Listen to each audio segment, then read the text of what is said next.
All right, so get ready, because today we're diving into chapter 21 of Pasted Text. Ooh, Kashmir. Yeah, Kashmir, but with a twist. We're not just sightseeing, we're going on a journey with the author as they travel through Kashmir with their guru, Sri Yukteswar. And I've got to say, this chapter is a fascinating blend of travelogue and deep spiritual insights. You get these vivid descriptions of the landscape, the people. And then, bam, it hits you with these profound concepts about karma and yogic powers. It's like a double whammy of fascinating stuff. Right. It's like 1 minute you're picturing yourself in a bustling marketplace in Simla, the next minute you're pondering the nature of reality. And speaking of Simla, there's that part about the strawberry prophecy. Yeah, that one always gets me. The author's like, I hate strawberries. And then Sri Yukteswar just casually predicts they'll actually enjoy them someday, in America of all places. And it seems so random, right? Like out of nowhere. Totally. But then years later it happens. Boom. The author's at a dinner party in Massachusetts, strawberries with cream and sugar, and suddenly they love them. Wait, so Sri Yukteswar saw this very specific event years before it happened, all the way across the world. It seems that way, and that's what makes it such a powerful example of his understanding of karma. It's like he could see these threads of destiny connecting everything. Yeah, okay, so that brings up a big question about karma. If Sri Yukteswar could see this strawberry thing so clearly, does that mean our entire lives are predetermined? Like, do we even have free will? What does this mean for us? That is the million-dollar question, isn't it? And it's something that keeps popping up as you go through the journey with the author. It really makes you think, like, what seemingly ordinary moments in our lives might actually be connected to bigger things, to future events in ways we don't even realize. Right, like we might be living out our own strawberry prophecies and not even know it. Okay, but before we spiral too far down that rabbit hole. Yeah, let's get back to the actual journey. Right, rewind to the beginning. They start in Calcutta and head up to Simla in the Himalayas. For those of us who haven't been lucky enough to visit, what's Simla like? Picture this stunning mountain vistas, steep winding streets, and a lively marketplace where you could very well run into a fortune teller, maybe even one predicting your future strawberry preferences. Oh, I love it. Yeah, the author describes Simla as this charming hill station with breathtaking views, a place that feels both bustling and peaceful at the same time. So you can get that vibrant city energy, but with fresh mountain air. Exactly. But their journey doesn't end there. From Simla, they take a train to Rawalpindi, and then it's a horse-drawn carriage for a 7-day trek to Srinagar, the heart of Kashmir. 7 days. Wow. That's quite the commitment. It was, and you can tell that the author was just completely captivated by the scenery. They talk about the vastness of the Himalayas, the changing mountain vistas. I bet that was a nice change of pace after the hustle and bustle of Simla. Absolutely. But you know, they weren't alone on this carriage ride. There was another traveler with them, a guy named Adi, who adds a bit of humor to the story. Oh yeah. What's up with Adi? Well, he kept going on and on about how much he was enjoying the scenery, you know, totally absorbed in the beauty of it all. I sense a butt coming. But Sri Yukteswar, being the wise, playful guru that he was, saw right through Adi's facade. He actually whispered to the author that Adi was more interested in sneaking a smoke break than admiring the mountains. No way, seriously. Oh, yeah. And of course, the moment the carriage stopped, what does Adi do? He immediately asks to ride with the driver, claiming he needs some fresh air. Classic. And the author, peeking out from the carriage door, catches Adi red-handed, puffing away on a cigarette. That's hilarious. It's like Sri Yukteswar had a built-in lie detector. You know, they could see right through people. Totally. It's a nice reminder that things aren't always as they appear. But okay, so after 7 days and maybe a few more Adi smoke breaks, they finally reach Srinagar, right? Yeah, Srinagar. What's that like compared to Simla? It's like stepping into a totally different world. Think serene lakes, charming houseboats, and meadows surrounded by breathtaking Himalayan peaks. Wow, that's quite the shift in scenery. It is. From bustling marketplaces to tranquil lakes. And then, to add to the magic, they visit the ancient temple of Swami Shankara. Ooh, and that's where things get really interesting, right? The author has a vision. Exactly. They describe seeing a vision of a hilltop mansion in some distant land. Like a premonition. It seems that way. And years later, they realized that this vision was actually a glimpse of the future site of the Self-Realization Fellowship headquarters in America. Whoa. That's insane. It really is. Their journey becomes more than just physical. It's like they're traveling through time and destiny as well. Okay, my mind is officially blown, so where do they go from there? Well, get ready for some high-altitude adventure because next they head to Gulmarg, a hill station famous for its incredible views and apparently some pretty spirited horses. Horses. Okay, you've got to tell me more about this. So picture this. Yeah. They're on this exhilarating horseback ride along the steep Killenmark path, a trail that winds through a dense forest. Sounds beautiful. Oh, it is.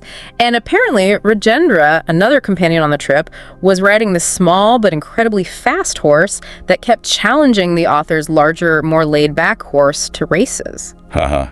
I can just imagine that. A little horse with a big ego. Totally, like a scene straight out of a movie. But the real showstopper was the view from the top. They emerged from the forest and suddenly, boom, this panorama of snow-capped Himalayan peaks stretches out before them. Wow.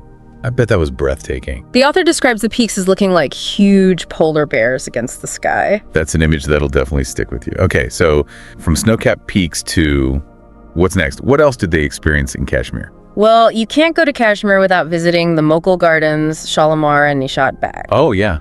I've heard those are incredible. What were they like? Imagine opulent palaces, terraced waterfalls, and a riot of colorful flowers. And here's a fun fact.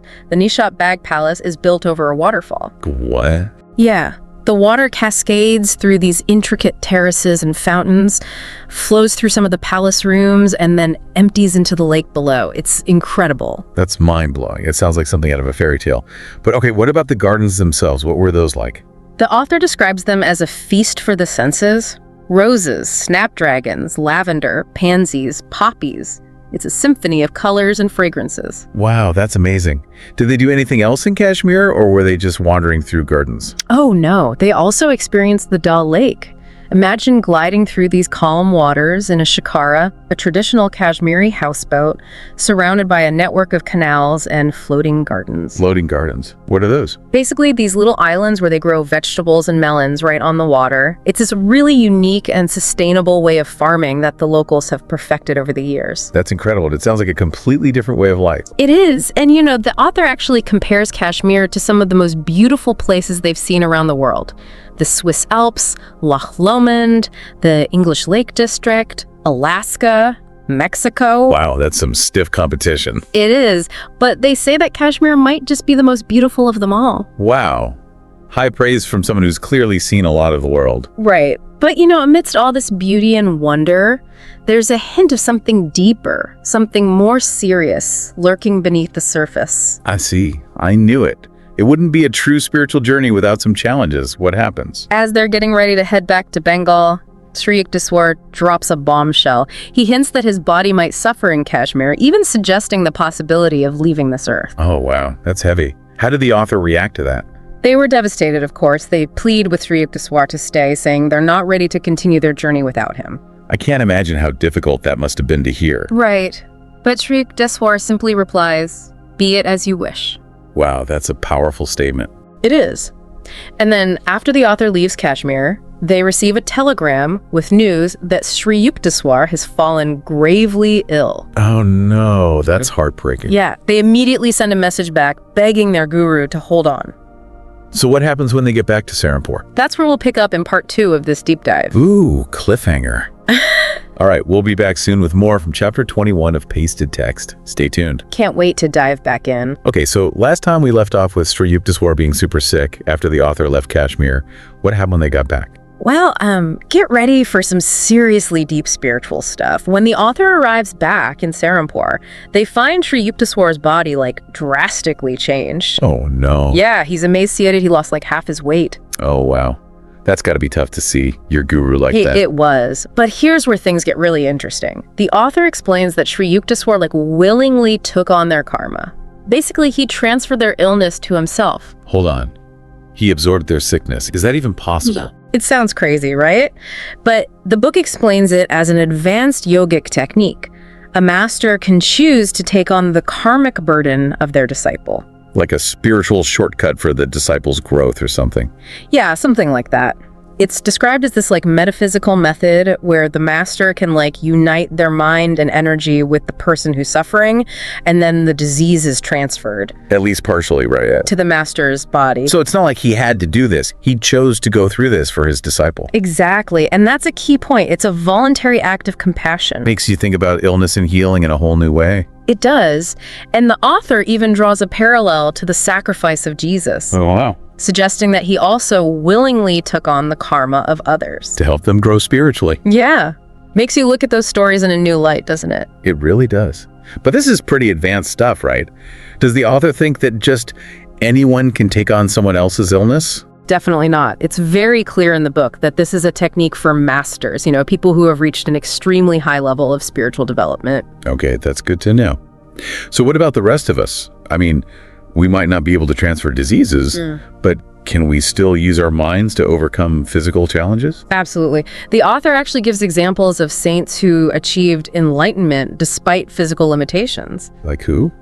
Well, there's St. Francis of Assisi. He was plagued by illness, but still managed to heal others, even raise the dead, according to some accounts. Wow, so it's not about having a perfect body, but about having a strong spirit. Exactly. It's about cultivating those inner qualities like wisdom, compassion, faith. Those are the signs of a true master. Right, not physical strength or appearance. It's a good reminder in a world that's so obsessed with looks, It is. So how can we tell who's a genuine master? What should we look for?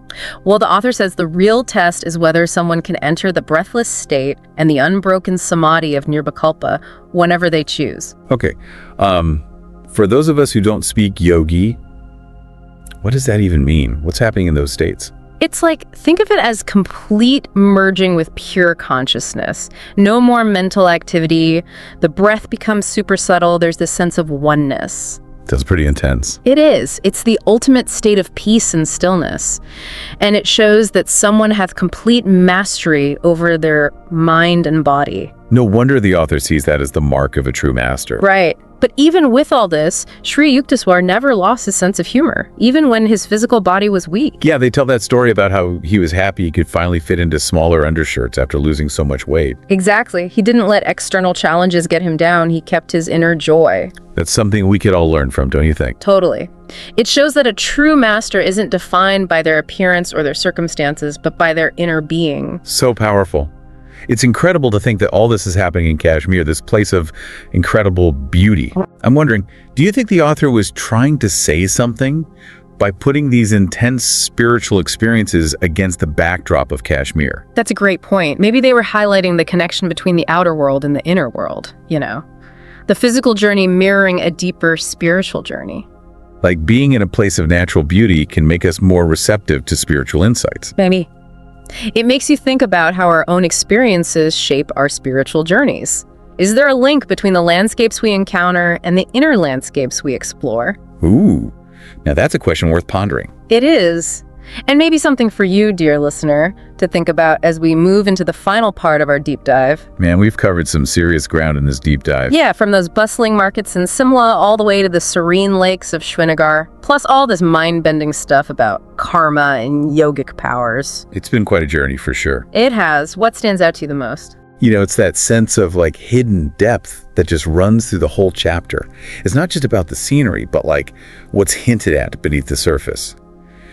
Sri Yukteswar predicting stuff, seeing through people. And that whole thing with transferring illness, it's wild. It makes you question everything you thought you knew about what's possible.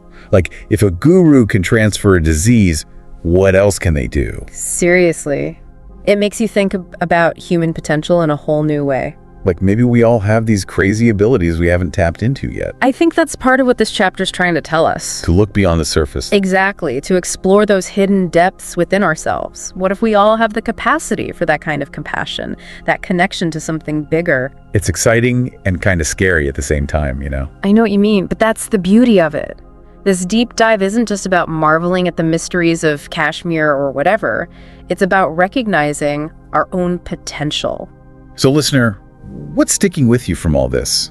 What are you taking away from our exploration of Kashmir and these spiritual concepts? We've seen incredible landscapes, met fascinating people, and we've really wrestled with some big questions about life, death, reality. What new perspectives have you gained? What's sparking your curiosity? And remember, this is just one chapter in a book that's full of these amazing stories and teachings. There's so much more to discover, but for now, let this be like a jumping off point for your own journey. Keep questioning, keep searching, and stay open to the hidden depths of our world, both the one outside and the one within. Beautifully said. Well, that wraps up our deep dive into Chapter 21 of Pasted Text. Thank you for listening till the end. Please subscribe, turn on the notifications, like, comment, and share with your friends. This will help more listeners to discover our channel and content.